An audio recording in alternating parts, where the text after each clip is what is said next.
Introduce the topic, tell us what are the main elements, and what should people know about neuroleadership?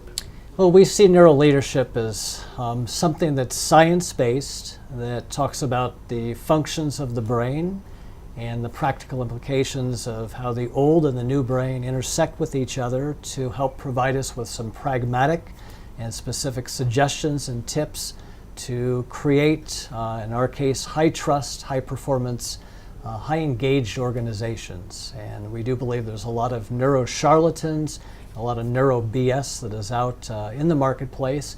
In fact, some recent publications have suggested that just adding the word neuro from a consumer marketing perspective adds credibility, whether or not the story behind it is completely true or false. So our work is in collaboration with Dr. Paul Zak, a very well-known neuroscientist who's a professor at Claremont University.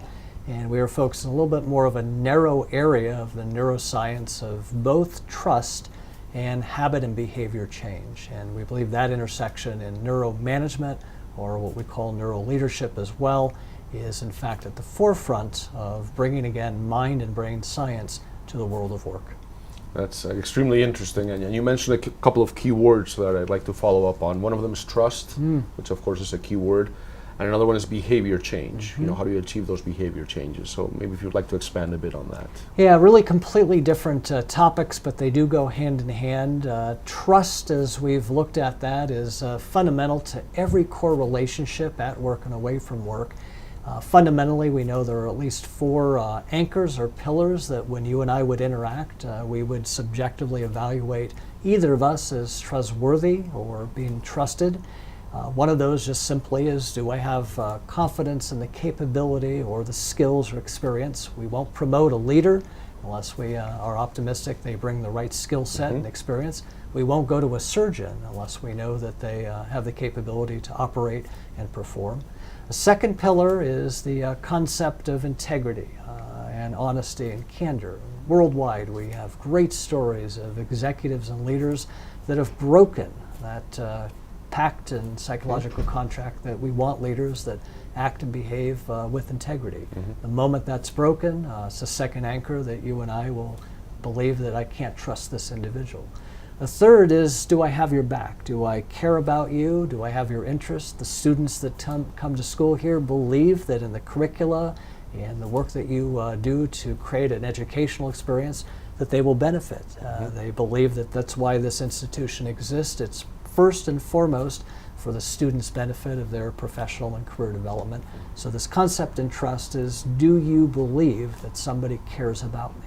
The currency in the world of work is identical. If employees in the psychological contract today globally understand lifelong employment may not be what reality was in the past, the concept and shift from job security to employability security is still very important in the trust relationship between employee and employer. And the fourth pillar is consistency. I live at the beach in Santa Monica in California, and one of my morning routines is to go out for my 10K run at least 5 days a week. But we also, because of the beauty of where we live, attract a large number of homeless individuals. And not all of those homeless individuals are mentally stable. There are some disorders. The point is, when I watch and observe erratic behavior, our old brain, from a neuroscience perspective, puts us on high alert to avoid harm and to approach danger. So when leaders, when employees, when colleagues and partners act erratically or inconsistently, we see that as an indicator or pillar of lack of trust.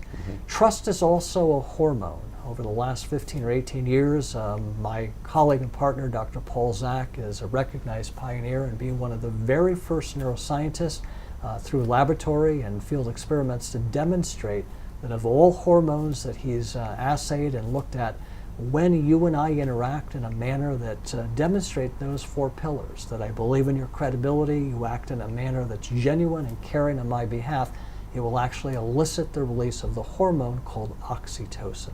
So that's our focus in our area of how can we engineer social relationships in a pragmatic way between organizational policies, procedures, structure, reward systems, and what leaders can do simultaneously to engender a high trust environment. And of course, if we work with leaders, we want to make sure that what they're taught, what they're working on, becomes part of their DNA. And that's the other facet of our business of developing habits and the neuroscience of habit and behavior change. So there's actually a physical reaction in the workplace by employees when leaders make decisions or communicate good news, bad news, depending on the situation. It's related to this hormone. Are there other physical elements? How does that work out? There are. It's a great question, and let me give you two perspectives very briefly. We know that interactions are largely verbal and certainly nonverbal, but as an illustration, we know from research at UCLA in Los Angeles by Naomi Eisenberger and her team. She's used virtual reality and some of the latest measures of how the brain is activated and functioning as you and I are interacting, called functional MRI. And some of her classic research utilized a very famous game called the ball toss game, where we would emulate in reality how you and I would interact. And she's able to change the rules in this game. So we may be gleefully playing ball with each other. I'm throwing it to you, you throw it away, it comes back to me. But the rules change in which I throw it to you, you throw it to a colleague. I'm waiting, I'm waiting, I'm waiting. It never appears. She stops the experiment and asks all of the participants, what happened? How are you feeling? 100% have always shared that they feel hurt, they feel rejected, they feel puzzled, they felt left out. But the unusual part of her research is when she looked at the fMRI, it paralleled the active areas of the brain that signal physical harm, physical danger and pain. So we know when we talk to people, when we act with people, when there's a perception that it's judgmental, it's evaluative, it's non-descriptive, we might inadvertently be triggering physical pain pathways that make all of us in the work that we do as coaches and consultants take a look at what leaders are doing verbally and non-verbally. Paul's research also suggests that because oxytocin is a hormone, it is in fact a hormone of trust that is related to social exchange. In fact, we refer to oxytocin as the pro-social hormone, and although it's associated quite a bit with female reproduction, in our interactions at work, we've identified 8 general factors, neuroscience-based, that in our behavior with each other either inhibit directly or facilitate and foster a release of oxytocin. We can't run around organizations and inject oxytocin or spray it. Not yet. Not yet. It won't work from a pragmatic perspective. So if you're entrepreneurial, can't put it in the water, can't put it in the food, can't spray it in the elevators. But the currency of oxytocin being released is how you and I are interacting right now. And as an example that you asked for, one that we know that's quite powerful, very intuitive, that you would be telling students from day one that they begin their work here to become future leaders, is look for opportunities to recognize accomplishments and achievements, verbalize that, raise the bar on letting your employees know they're valued.